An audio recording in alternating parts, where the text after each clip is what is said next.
Nous tenons à énumérer l'ensemble des rapports d'enquête qui sont transmis à la justice aujourd'hui. D'abord, c'est le rapport d'enquête sur les missions officielles de l'ancien protecteur du citoyen Renan Edouville pour les exercices fiscaux allant de 2019 à 2024. Le rapport d'enquête sur les contrats de restauration conclus par l'ex-directeur général de l'OFACNA, Carl François.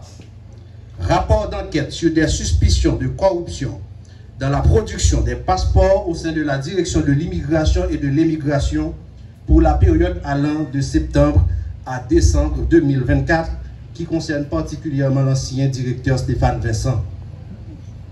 Rapport d'enquête sur l'utilisation des frais supplémentaires exigés des demandeurs de passeport pour la période allant du 1er janvier au 31 décembre 2023. Et les deux autres rapports sont des rapports régionaux. C'est le rapport d'enquête sur les allégations de corruption faites à l'encontre de certains employés et cadres du centre de réception et de livraison de documents d'identité de Saint-Marc. Et enfin, le rapport d'enquête concernant le chef du service de l'enregistrement et des opérations domaniales à la direction départementale des impôts du centre DDIC, Gerline Joseph. Écrit télévisé en ligne, mesdames, messieurs, chers amis. Haïti vit l'un des pires moments de son existence. Un reculement démocratique inquiétant, une instabilité institutionnelle préoccupante, une crise sécuritaire étouffante, une situation humanitaire déshumanisante.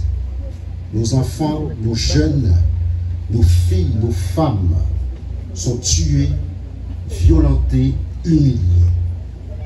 Malgré ce tableau noir, triste, sans pitié, les opérateurs de la corruption continuent de multiplier les stratégies dans quasiment toutes les sphères de l'État afin de piller, de détourner, de saigner le trésor public avec le même cynisme et la même arrogance que les bandits armés.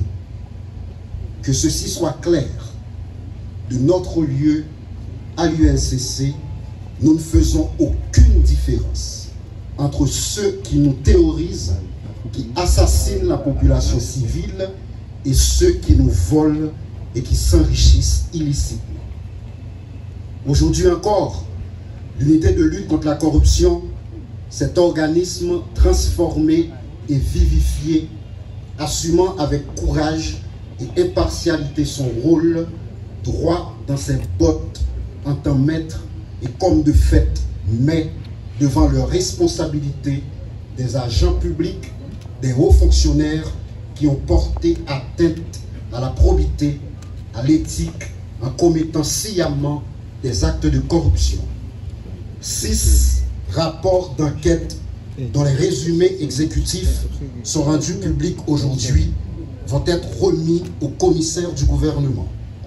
Il s'agit des dossiers de l'ancien directeur général de l'OFACMA, de l'ancien protecteur du citoyen, de l'ancien directeur de l'immigration et de l'émigration, des cadres de la direction de la DIE et des centres de réception et de livraison des documents d'identité et d'autres fonctionnaires dans les régions. Ils sont reprochés des infractions de détournement de biens publics, d'abus de fonction, de passation illégale de marchés publics, de prise illégale d'intérêt, d'entrave au bon fonctionnement de la justice, de concussion, de favoritisme, d'association de malfaiteurs, de faux et usage de faux en écriture publique et d'usurpation de titres.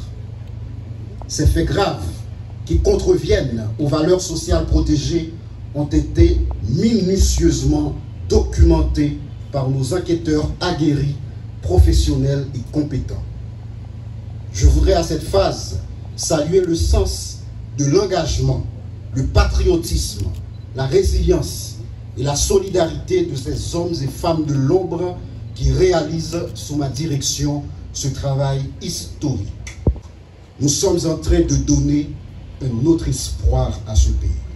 Ils font partie de ce groupuscule qui brandit très haut et avec fierté l'honnêteté et l'intégrité de la vie publique.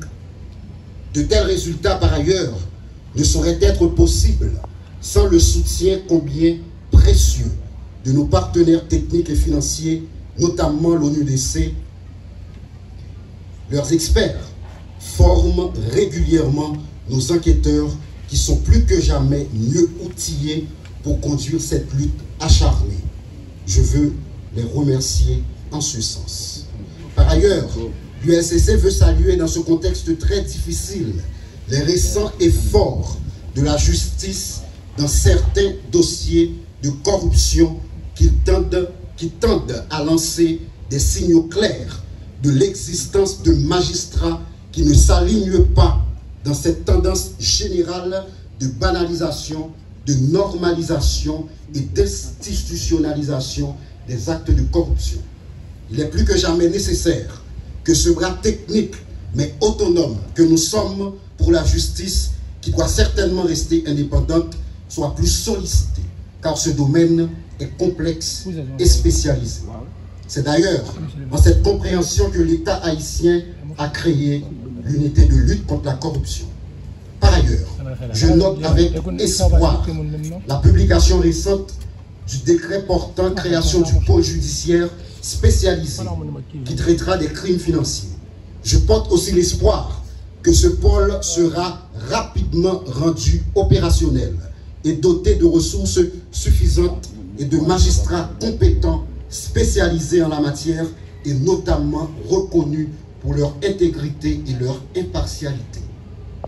Je termine mes propos pour rappeler que l'UNCC, comme le hibou qui est son symbole, cherche avec insistance et perspicacité la vérité sur tous les scandales de corruption. Il existe des enquêtes plus complexes que d'autres, qui prennent plus de temps que d'autres. Je veux m'adresser aux dénonciateurs, aux lanceurs d'alerte. Soyez-en certains que toutes nos enquêtes aboutiront. Je veux parler notamment des enquêtes conduites sur le Fonds national de l'éducation, FNE, au niveau du bureau de monétisation des programmes d'aide au développement, des marchés de restauration de la police nationale d'Haïti, des fonds de développement et des collectivités territoriales, FLDAT qu'on appelle communément fonds communaux, des enquêtes patrimoniales sur diverses personnalités politiques actuelles et anciens dignitaires de l'État. L'UNCC qui, à partir de ce jour, transmet sous ma direction au total 56 rapports d'enquête sur des faits accablants de corruption, ne fléchit pas, ne transige pas, mais plutôt exige des comptes. Elle vient de déférer en état 3 anciens responsables des CRLDI après une enquête pénale, je dis bien pénale, approfondie, qui a duré plus d'1 an. Un pouvoir sans équivoque tiré de l'article 11 du décret du 8 septembre 2004. Pour les suites réservées à ce dossier, ainsi qu'aux autres, les yeux sont rivés sur le parquet de Port-au-Prince qui, comme l'UNCC, exécute la politique anticorruption de l'État. Enfin, chaque journaliste ici présent sortira de ces lieux avec un résumé exécutif de chaque rapport d'enquête, comme me l'autorise l'article 9 du décret qui crée l'UNCC. Nous décidons, et nous allons continuer à le faire, à impliquer chaque citoyen et chaque citoyenne dans cette croisade en faveur de la bonne gouvernance et de la redevabilité. Du haut de nos 20 ans à l'UNCC, nous assumons ensemble, pour ceux et celles qui viendront après nous, on continue. Merci beaucoup.